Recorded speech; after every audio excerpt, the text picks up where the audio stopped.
de las compañeritas que se acaban de acercar, que en líneas generales el fútbol responde a la necesidad que tenemos o que hemos tenido mucho durante nuestra infancia, nuestra adolescencia, de formar un grupo de amigos en base a una actividad deportiva. Esto no quiere decir que un equipo de fútbol seamos todos amigos, pero sí tenemos muy entendido el concepto de compañerismo, el concepto de grupo y sobre todo el concepto de solidaridad. A partir de ahí desarrollamos obviamente cada uno una vida diferente, porque en definitiva somos todos futbolistas frustrados, ¿no?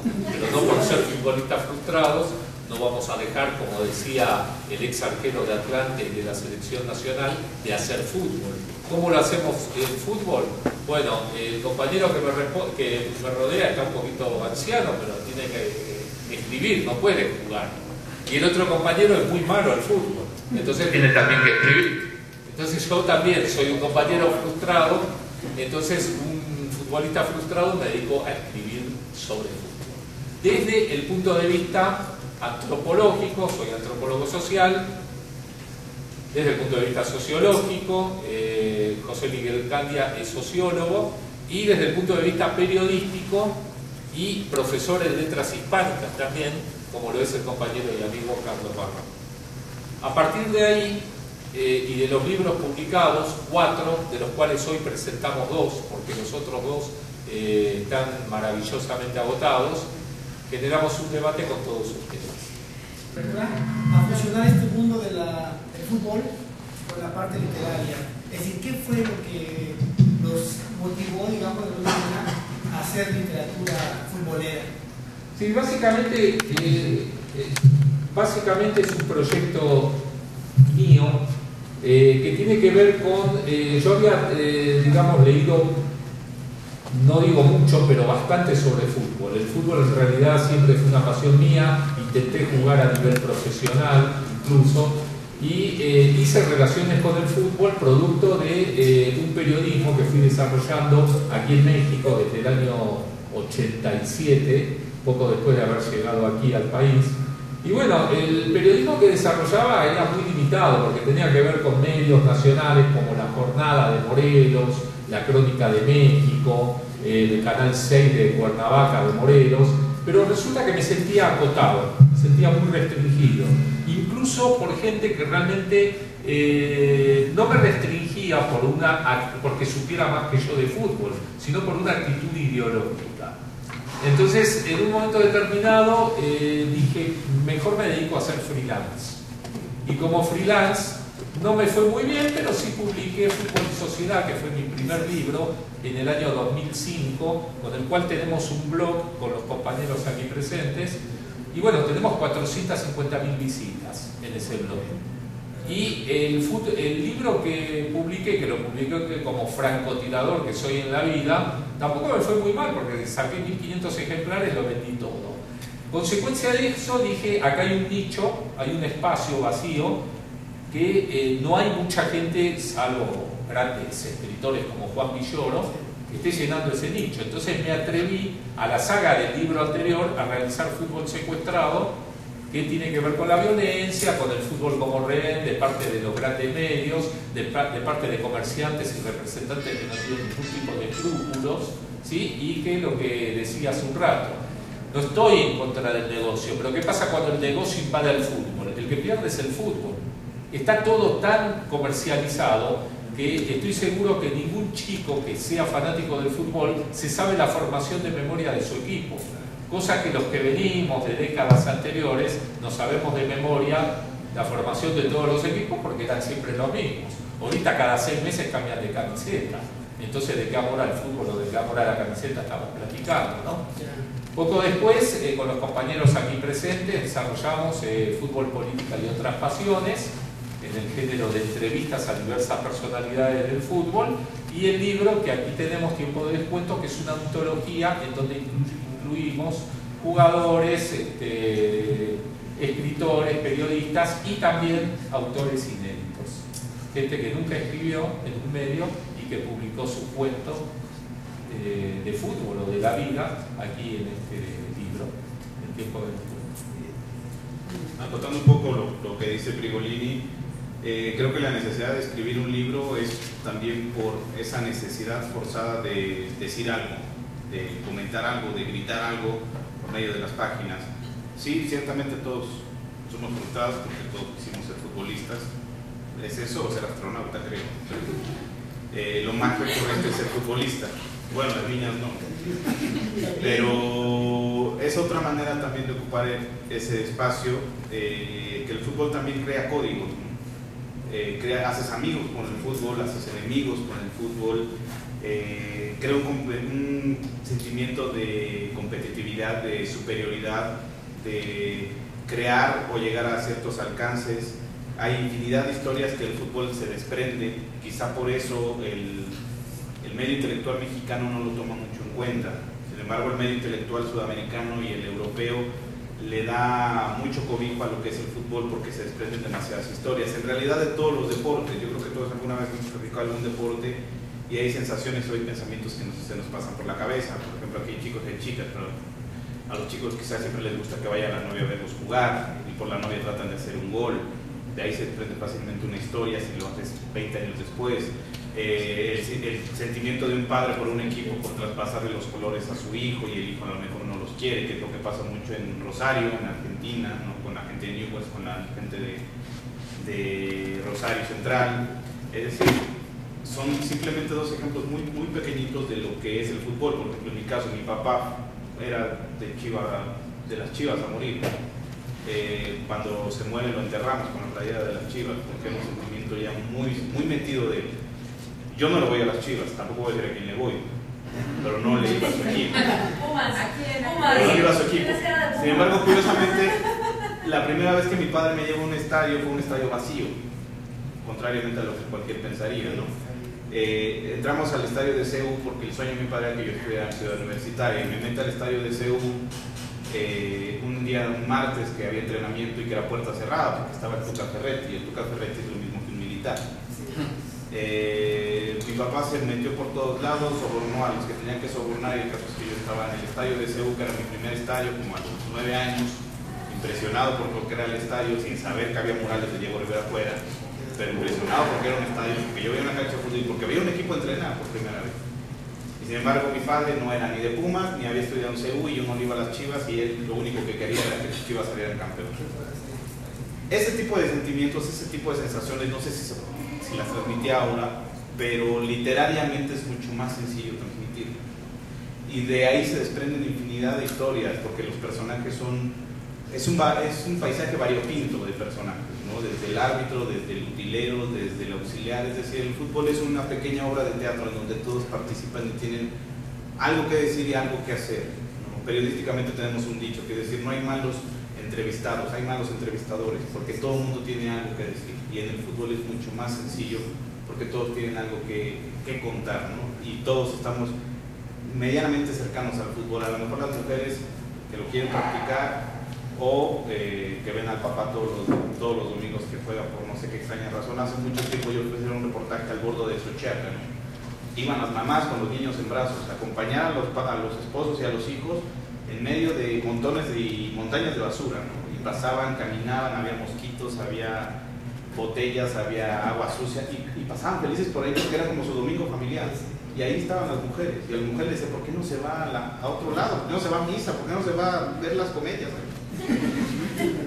Y eso solamente lo creo aquí.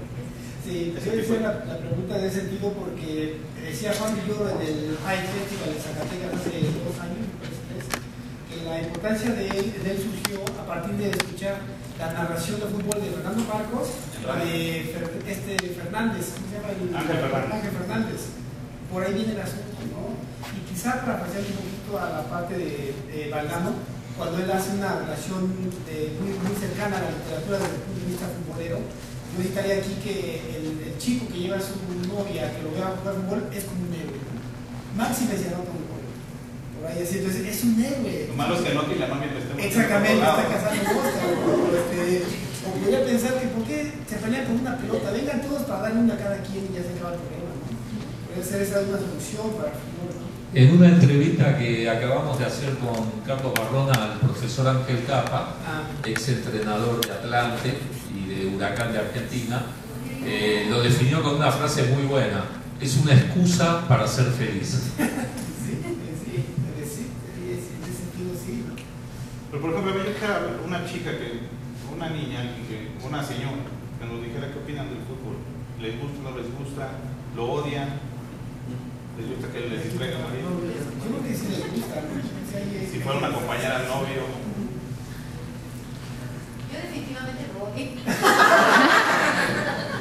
Bueno, pero no se le pasa por alto, ¿no? O sea, Borges también odiaba el fútbol y el mismo día de la final hizo una conferencia sobre la eternidad, ya que jugaba Holanda-Argentina, ¿no? Pero yo creo que si lo odiabas le das una importancia. Sí, Sí, es que estamos presentes todo el tiempo. Odio a Queruela, ¿no? Odio, pero más que indiferencia. Odio quiero más que indiferencia. Muy bien. Pero pese a ser que es un deporte que en determinado momento pudiera unir a las familias, muchas familias las disgregan, las separan. Hace como, no tiene mucho, cosa de unos 20 días, asistí a una misa de 15 años, donde el sacerdote le decía a la quinceañera: y por favor, hija mía, jamás te enamores de un futbolista, porque esos son los peores. Te vas a convertir en la viuda del fútbol. Los domingos se va a aventar el partido de mediodía, el partido de las 3 de la tarde, el partido de la noche, y para rematar, a la 1 de la mañana, el resumen de todos los partidos. Entonces, yo no entiendo por qué aquí en México, en toda Sudamérica sobre todo, se ha convertido en pues la única motivación que tienen los jóvenes. Es bastante interesante. Yo soy psicólogo. Entonces a mí me llama mucho la atención.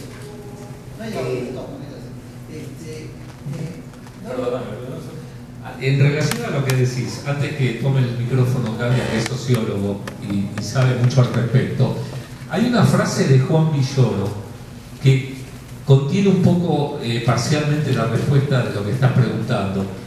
Borges decía que el fútbol es un deporte con 22 idiotas atrás de una pelota, y hay muchos intelectuales que desprecian profundamente el fútbol. Incluso dicen que es el opio de los pueblos, que es una forma de religión, de estupidizar a la gente. Pero Villoro dice algo que es muy singular. Sin embargo, esos mismos intelectuales, o académicos, o profesionistas, no saben qué hacer para descifrar por qué tanta gente sigue al fútbol. Entonces, como que de alguna manera están investigando indirectamente también el fútbol. ¿Y por qué a la gente le gusta tanto el fútbol? Quizás sea por la ausencia de él. Es buena, digo, algo tiene que ver con eso. Hace un rato, no estaban ustedes, con otro público, comentábamos este tema. Tu pregunta es absolutamente pertinente y tiene que ver con un montón de cosas que hacen a la vida cotidiana, a liderazgos, a referentes, a necesidades catárticas. Por la vida en América Latina es tan caótica que necesitamos un desahogo. O un desahogo o un ordenador, dicen algunos que es al revés. El gran ordenador tiene que ser un factor externo que nos lo imponen. Digo, hay lecturas muy negativas del tema. Fíjense, toda adicción tiene un riesgo de enajenación. Y sabe más que yo de eso, no soy psicólogo. Pero el tema del deporte es un tema para la psicología social. No sé lo que se le atenga a ser psicólogo clínico. Trabajo, laboral. Toda adicción tiene riesgos, digamos. 10 cigarrillos son tolerables, dice que el cuerpo puede resolver, eliminar el alquitrán y los cancerígenos que tiene el tabaco, se explican los neumólogos, no estoy inventando. Es una especie uno de fumador social. 2 o 3 copas el metabolismo lo resuelve. 30 cigarrillos son un problema, 30 copas son un problema mayor, etc. Ver el juego de fútbol al mediodía, a las 3 de la tarde, a las 7 y a la 1 de la mañana, obviamente es un caso de enajenación. Cada uno de nosotros dosifica las cosas. Nuestras adicciones personales, cuántas dosis de cafeína tolero. Yo tengo taquiarritmia que me establece 4 tazas al día. La quinta me provoca una fatiga así que no puedo caminar 10 pasos. Quiero decir, el ejemplo es de perogrullo, casi muy simple lo que estoy diciendo, pero son esas cosas que forman parte de lo cotidiano y que, bien usadas, yo diría que crean ese fenómeno que en las unidades militares, en los ejércitos, en las policías le llaman orden cerrado. Cierto espíritu del cuerpo, cierta identificación con algo, cierta forma de expresar sentimientos. Además de que quien lo practique, la actividad lúdica en general, no solo me refiero al fútbol, el deporte en general, digo, ayuda, tiene que ver con la salud física, con la salud mental, con nuestra capacidad de resolver ciertas tensiones de vida cotidiana, etcétera, ¿no? Es interesante. Ahora, la respuesta, la pregunta de fondo, bueno, ¿por qué tanta gente detrás de eso? Hace un rato poníamos el ejemplo. ¿Qué pasa en la sociedad americana donde no es el fútbol soccer, el deporte nacional, el adolescente yankee, el ciudadano medio, el joven medio americano, para especificar en un segmento de la población, va al llano no a jugar fútbol, va por béisbol, por fútbol americano, los que son altos de 2 metros por lo menos, que yo, basquetbol, y esos son los 3 deportes. Y están después la natación, obviamente, que eso además tiene un apoyo institucional y comercial muy fuerte, etc. En el caso nuestro, digo, porque podemos voltearle a esos países que no tienen fútbol, pero se enajenan detrás del cricket, como los escoceses, qué sé yo. Vamos a decir, bueno, ¿qué le ven ustedes ese deporte tan aburrido? Para nosotros tan aburrido, para ellos tan entretenido y tan apasionante. Hay un montón de factores ahí, incluidos aquellos componentes que se llaman, con frecuencia se dice, bueno, son muy subjetivos, son muy identitarios. Es el héroe un poco, ¿no? Me gusta hacer eso. Detrás de cada muchacho latinoamericano medio frustrado porque la vida lo ha maltratado, se esconde también la posibilidad del futbolista, fallido a veces, en la mayoría de las veces, porque no todo el mundo llega a ser ni Pelé, ni Maradona, ni Messi, ni ninguno de los grandes jugadores, ni Hugo Sánchez en México. ¿Cuántos hay? Como hay pocos, muy pocos. Fíjense los que fueron a España, nuestros jugadores, los mexicanos, solo Hugo realmente dejó huella. El resto tuvo un pasar bastante triste por el fútbol de Europa, ¿no? Incluso se regresaron ahora Efraín Juárez, Pablo Barrera, de mis queridos Pumas, dicho sea de paso, canteras Pumas que fueron, no la hicieron, ¿no? Pero como digo, un poquito detrás de cada muchacho latinoamericano maltratado por la vida se esconde esa, ¿no? Quiero ser, hay un referente del héroe, o por lo menos del personaje que, si no héroe en el sentido trágico de la historia de los griegos, ¿no? Asociado a episodios bélicos, no en ese sentido, pero sí un poco de revancha frente a la vida. En un deporte que es más marcado aún por determinantes de carácter social. Vean qué pasa con el box. Es difícil que jóvenes de clase media se dediquen al box, prácticamente no lo saben. Salvo un mamarracho como el hijo de un empresario que se llama igual que su padre, Jorge Kawachi, que es político, deportista, boxeador. Bueno, es una mamarrachada eso, nadie se lo puede tomar en serio, ¿no? Pero vean quiénes llegan a pelear un campeonato del mundo, ¿no? Arrancan 100, llega uno a pelear el título del mundo y es un chico que salió de Tepito, que salió de no sabe dónde. Salvo un caso muy particular de Ricardo El Finito López, que es un chico más cultivado, con nivel de educación formal un poquito más alta, más reflexivo sobre su propia actividad y sobre el deporte en general. El resto son chamacos que vienen de su mundo, ¿no? ¿Cuál es la pelea? Cubas Olivares, aquella pregunta hermosa, ¿cuál ha sido la pelea más dura de su vida? Y él respondió, pero como un filósofo, la pelea por la vida. Esperaba que nombrara un rival, dijo, no, la pelea por la vida. Tuve que salir del lodo, ¿no? Bajarme, matarme a trancazos para llegar a ser lo que fue un boxeador muy reconocido en su momento y ahora un tipo recuperado de la droga y del alcohol, en la pobreza, etc. Y yo, contando lo que decía Jaime también, lo que me... ¿Tu nombre cuál es? Juan. Lo decía Juan, la ausencia de héroes, yo creo que también va un poco por ese lado, ante la ausencia de personalidades y también por etapas, ¿no? Hace muchos años la gente quería ser el sheriff del condado, después quisieron ser astronautas que llegaban a la luna, después quisieron todos la frase familiar era tú vas a ser presidente algún día. Pues yo no sé quién quiera ser presidente. Y así se fueron sucediendo las cosas hasta que se cae en el fútbol. Yo no sé cuánto tiempo vaya a durar esta moda del fútbol, de seguir o de querer ser siempre futbolista, porque antes quería ser futbolista y llegar, quizá meter el gol para dedicárselo a la novia o a la mamá. Pero no, hoy sí quiere ser futbolista para traer el carro del año, la modelo del año, las camisas, porque esta sociedad también recurre mucho a que solamente se respeta al ganador. Y eso también es lo que contribuye a que la gente idolatrice tanto el fútbol desde pequeño. Me digo como robot, pero El fútbol, obviamente, el deportista como tal, el atleta como tal, tiene una gran ventaja, ¿no? Se dedica en cuerpo y alma, o en mente y alma a su cuerpo, ¿no? Sus extremidades, sus manos, todo eso le funciona y se crean griegas curvilíneas. Es una persona apuesta, es una persona bien dotada, es una persona que aparentemente no tiene ningún conflicto social, es una persona que no tiene conflictos económicos, y eso provoca que se idolatrice mucho a la gente porque se crea una perfección en una sociedad que tiene un tejido descompuesto, ¿no? Ahí queda mi amigo de ahí.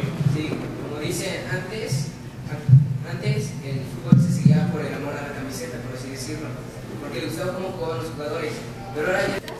Porque o no tienen estudios y saben que es una manera de tener dinero, como lo acaban de decir, de que van a tener como novia o esposa una modelo, se van a dar la gran vida. Entonces yo por ahí no veo el objetivo de los jóvenes de querer ser futbolistas, sino para obtener un dinero de manera pues rápida, fácil. Sí, efectivamente es un medio para obtener dinero rápido, y lo que decía Barrón, para tener a la modelo publicitaria que de otra manera tal vez no lo pegaría, ¿no?, al jugador de fútbol. Pero acá el problema es cuando se transforma el jugador de fútbol en una esfera que no le corresponde, ¿no? En Argentina, trascendiendo lo que decía aquí el compañero, no es solamente por un problema de identidad, no es solamente por un problema de trascendencia. En Argentina ya se ha llegado a la religión incluso. Hay una iglesia maradoniana en la ciudad de Rosario. Entonces, cuando uno lee eso, dice, no, esto es una broma. No, es una realidad. Y la iglesia maradoniana existe. Y son devotos de Maradona. Y el cinieguismo es independientemente de las barbaridades que pueda hacer o cometer Diego Maradona. Pero yo creo que depende también mucho del nivel cultural de la persona, ¿no? Claro, lo que pasa es que tenemos que tener en cuenta que ese nivel cultural en los últimos 30, 40 años ha sido brutalmente sometido en América Latina, ¿sí? En el caso específico de Argentina hubo un plan maquiavélico y premeditado para destruir una generación, que desgraciadamente es una generación con la cual tengo que ver. Entonces, consecuencia de eso, también hubo un exilio masivo a determinados países como México, que nos abrió las puertas, y que al mismo tiempo desaparecieron 30.000 compañeros. Entre otras cosas, lo que querían pervertir, lo que querían someter, era la educación. Digamos, hoy se está haciendo grandes esfuerzos para revalorizar y para volver a esa educación que tuvimos los argentinos, diría yo en mi caso personal, en los años 60, principios de los 70, ¿sí?, a través de un gobierno que subió en el año 2003. Pero lamentablemente la contracorriente y la ofensiva neoliberal que han tenido nuestros países fue muy fuerte, muy fuerte. Inclusive aquí en México yo me atrevo a decir que gran parte del comportamiento, gran parte del atraso cultural de los últimos años tiene que ver con que está podrido la raíz de todo eso, que es el sistema de educación.